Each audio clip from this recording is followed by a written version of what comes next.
My name is Joel Elliott. You can follow my awkward handle on Twitter by following @awkwardhandle on Twitter. And this is a show called Stuck in Huntsville, the talk show. I did a few of these with bands and guests in Huntsville for a minute. And then that stopped. Some stuff got in the way. And we're doing it again now. But this just kind of happened organically. Like, one of my tweets on Twitter was DMing me, and he was like, "Hey, can we talk? Like, can we Skype right now?" I was like, "Hey, sure, as long as it's cool if we record it," because I record my whole life for whatever reason. And so I'm talking with from the UK, Alex Armstrong. He's kind of anti-psychiatry. We got into that a little. He praised my comedy a lot, and so of course I kept that footage. Validation. So yeah, no. This is Stuck in Huntsville, the talk show. I talk with Alex Armstrong from the UK.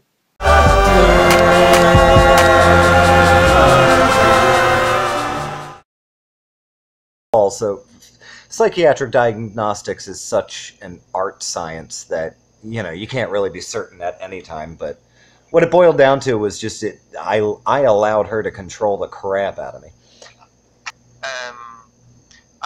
I was watching some of your videos from your channel, and really I like the stuff you do because I'm in Britain at the moment, and I think kind of the comedy side in Britain, stand-up, and just everything, the shows. I think some of the comedy stuff in Britain now, some of it's appalling, sometimes when I watch it on ITV or BBC, the kind of comical way these comedians have, it just kind of depresses you sometimes. It makes you feel dull sometimes watching them, And, looking at America, there's George Carlin, Bill Hicks, David Letterman, all those guys, they're just great, comedy in Britain throughout the 70s and 80s, it was pretty good, because there was Tommy Cooper and all those guys, but those guys now, they're just, that kind of comical history is just gone out of fashion, and it's just kind of dull and boring, Well, see, but now, yeah, and again you do. It seems we get our best comics, like, in times when, like, the culture starts to break down, Like we got Carlin and whatnot in the era where, civil rights was boiling and all sorts of things. And I think that's why America's got a lot of good stand-up comic talent getting created right now, because there's so many people that are just frustrated with the way that it is, and that's how we take it out, Yeah. I think, and Britain might be headed to another, comic boom, because who the hell knows what the Brexit situation is going to do with economics and God, all of that. Yeah.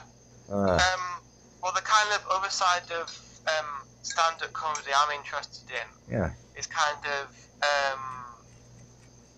the thing of Americans and George Carlin and Bill Hicks is that they have this kind of thing of being like saying these horrible things, Cutting deep. Yeah, it might have to do with, Christianity or, I don't know, fake Buddhists or whatever, I don't know, Right. You get these kind of, these women aged 23, who are like nutritionists, and it's, you just get pissed off of them because they're so possessed about themselves, it's unbelievable. And they just talk about stuff like that, how much they get pissed off of them, Yeah.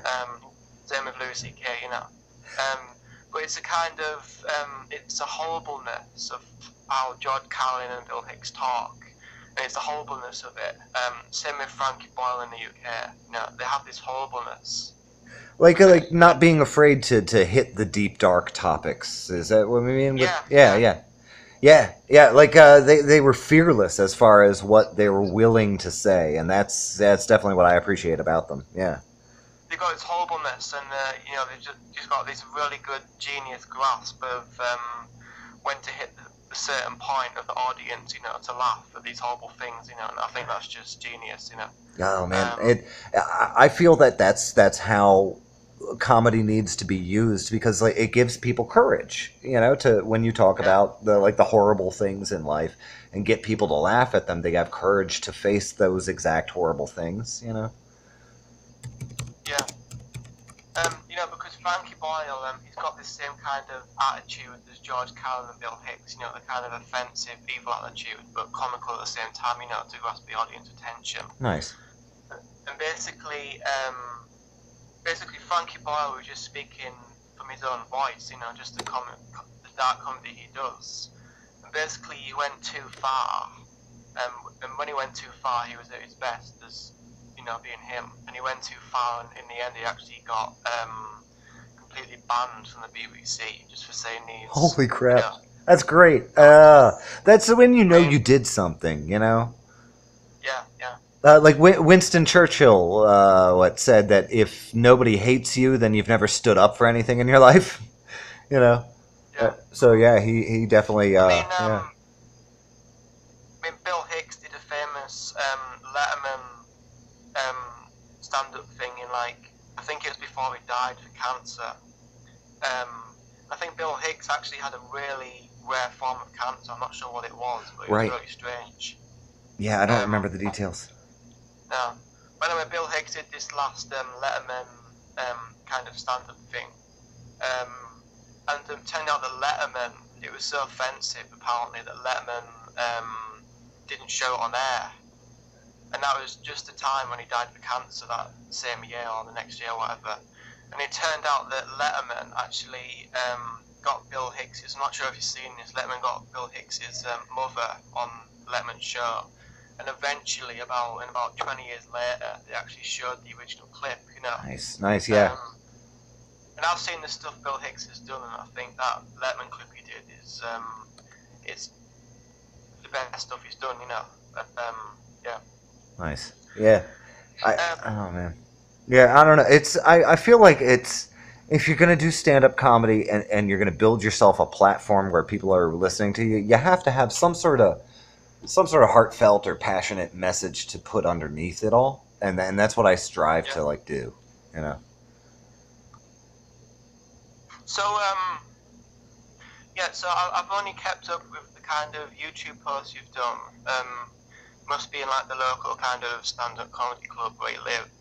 Yeah, we've got a couple of open mics that I hit all the time, and I always upload my footage from it, you know. Yeah. So you do podcasts as well, like interviews with people. Yeah, I'm actually hooked up with a internet radio station in Huntsville that's called Spice Radio. Right. They're at spiceradiohuntsville.com. And they, you know, we highlight local musicians and whatnot, and we're trying to branch it out into the local comedy and the local poetry nights and just all the stuff that goes on. But we do have, a lot of like international listeners and whatnot. Yeah. I should talk to Daniel and Ben about like doing an international interview, because that would be pretty fun and audience building. You know, You do piano, yeah. Yeah, well, I'll go back to that in a minute. Okay. And other psychiatry, mental illness-based stuff. But the other thing I'd like to say is, have you heard of? I'm sure you've heard of a comical guy called, I think he's called Marc Maron. Yeah, I love Marc Maron. Holy hell, do I love Marc Maron. Oh, I love him. You know, he gets into his those. Stand-up, yes. His stand-up is just ginormously fascinating. You know, it's just unbelievable. You know. He goes so deep. But Marc Maron he does loads of podcasts with all these famous people, you know, and not famous people, in like his garage. Yeah. Oh yeah. Yeah, it's wild. I mean, that's all you need these days, really. I mean, I'm talking to you right now from a garage. Have you ever seen him live? God, I wish. He performs at a club, actually, that's just north of where I'm stuck. Like, Nashville is maybe, an hour drive-ish. It's not that far from where I'm at. And he plays Zanies in Nashville a lot. And the owner of that club is opening up a comedy club here in Huntsville soon. So we might start getting Marc Maron, like, on a reg. And that would be so good. I would love to see him live. Yeah. Anyway, I think the kind of stuff we were talking about last time was I think I put some in my bio on Twitter, which was to do with I'm a student interested in mental illness and psychiatry-based kind of stuff. Yeah. And I think we were talking about that because I saw. I think the main reason we're talking because I found out about your stand-up. Right. Then I thought, oh, that really reminds me of George Carlin and Bill Hicks. That's an honor. That's high praise. And so yeah, thank you for that. Yeah. Yeah, I also came across that stand-up you did in this like little open mic comedy club where you talked about your wife, your ex-wife. Yeah. Right. Yeah. And so I think we were kind of talking about mental illness, kind of similar circumstances. And I'd like to say that I myself haven't been diagnosed with any mental illness at all. But I've just simply been interested in the kind of surroundings of mental illness and psychiatry, and I got fascinated to a certain point where it led me to actually anti-psychiatry. I get into that a lot these days, really. I actually got interested in schizophrenia as a whole thing to do with this guy called Jacob Bowman, who has a YouTube channel called I Have Schizophrenia 1. I'm pretty sure you should check that out because he's really fascinating, you know. Yeah. Okay, I think I see him here. Yeah, I'll definitely check him out. I think I have kind of a little grasp of what the psychiatry system in the US is at the moment, you know. Mm-hmm. But if you want to just tell me any more information about your thoughts on the overall kind of treatments for so-called mentally ill people who go into mental hospitals and how they treat them, and just how the medical system is, the psychiatry system in the US at the moment in different parts. Just your thoughts on that, if you could tell me. Yeah, I mean, like it's such a mixed bag because there's obviously a lot of agenda. There's a lot of since psychiatry is a big business. There's a lot of agenda and a lot of drug pushing where it may not necessarily be healthy. There's a lot of overdiagnosis of certain things because they're hip or fads. But like I can't describe myself as anti-psychiatry because I have seen many instances where psychiatry intervenes and saves lives. So it's like being on medication shouldn't necessarily be the automatic answer to all mental health issues. But I see the benefit in people's lives that are changed by being on psychiatric meds, because in my personal situation, I was diagnosed, many years ago, and I went down a path of many different psychiatric meds, and I ended up self-medicating with cannabis rather than getting electroshock therapy. And because I don't know if electroshock was necessarily the right course of treatment for me at that time. Some people do benefit from electroshock, even though it's kind of brutal of a technique. It's like a last resort kind of thing, in my opinion. Yeah. Electroshock. I mean, how I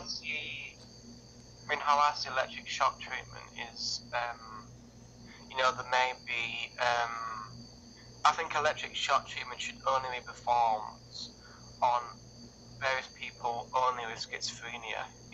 Yeah. She gets schizophrenia with subtypes, which actually isn't kind of real schizophrenia. It's not a genetic. If schizophrenia isn't a genetic form from the genes, then it's not schizophrenia. It's been discovered from either cannabis or maybe past traumatic experiences or sexual abuse, or rape or something like that. There's different occurrences of it. Yeah. I think electric shock treatment should only be performed on simply paranoid schizophrenics who have it from a genetic point of view, from a family point of view, Yeah. ECT should be a last resort, really, Yeah.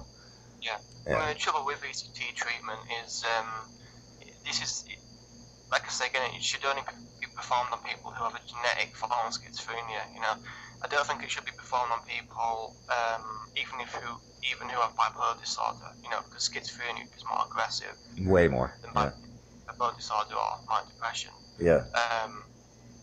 bipolar disorder and manic depressives are kind of they're on the same page, but just like slightly different symptoms, you know.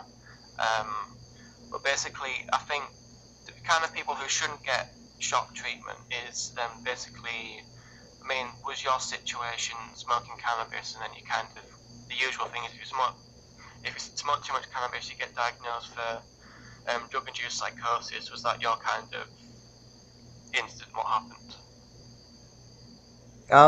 Yeah, I guess I can agree to a degree that that's a possibility. You know, like that you can end up psychotic from too much cannabis.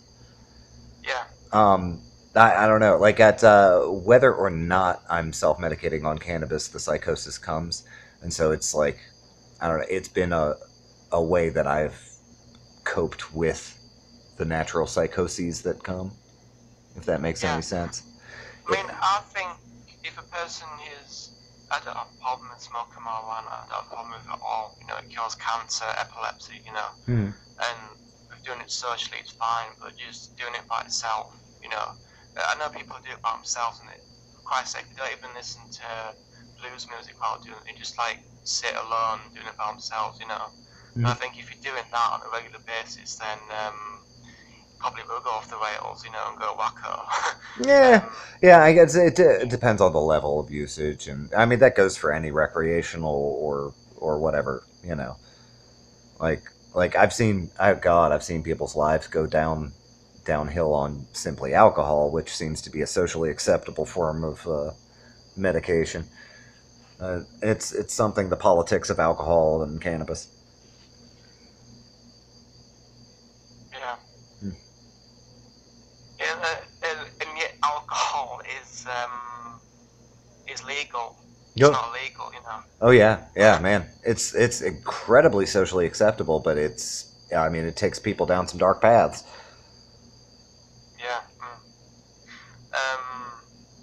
But you know, I know students at college, you know, who you know, go raving on Saturday and Sunday night, and they're shooting up, you know, cocaine, legal highs, amphetamines, you know. Right. And it's not just marijuana, you know. Oh yeah. I even know some guys at college who are having hallucinogenic drugs, you know, magic mushrooms, DMT. You know. Well, they're starting to look into psilocybin as an anxiety treatment in small doses. Yeah. And that's interesting work that they're doing there. I don't know if that'll end up being like an actual, you know, medical mushrooms, but they're looking into it. It's showing some promise for like post-traumatic stress disorder and, you know, generalized anxiety. Yeah. Well, actually, MDMA/ecstasy does basically cure PTSD, post-traumatic stress disorder. You know. That's something. Yeah. I mean, I'm not talking about, you know, kids who have this and they go raving and think, oh, I'm cured. You know. Right. Actually, this is true. The American Psychiatric Association actually approved these drugs on people who had PTSD. You know. Yeah.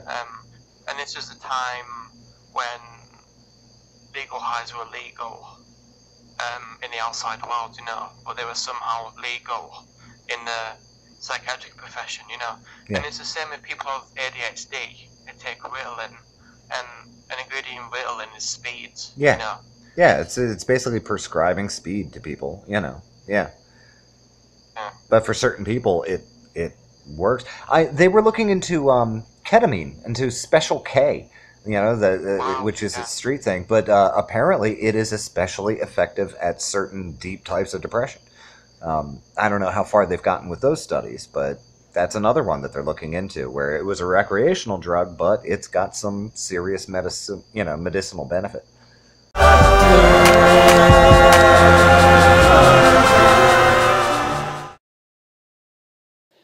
Alex and I went on to talk a lot about the dangers of Prozac, and yeah, of course, it's not for everybody. It's definitely not for everybody. I didn't respond well to it, you know. You got to find the thing that reacts best with your chemistry or whatever. But you know, I think that the importance of the discussion was that we could talk from both sides of it. You know, like, not that there are sides in wanting people to be mentally well, but you know, people have opinions about the psychiatric industry, and I get that, you know. And, Alex and I are not always in alignment, but we can have a nice, recent discussion, which is cool. He encouraged me to watch a documentary. It's called Is That All There Is? It is about Lindsay Anderson. Lindsay Anderson is a filmmaker. The link for that on YouTube is down in the description parts of this video. And I'm going to watch it, Alex, and I encourage you to watch it. And thank you for watching this, Stuck in Huntsville, the talk show.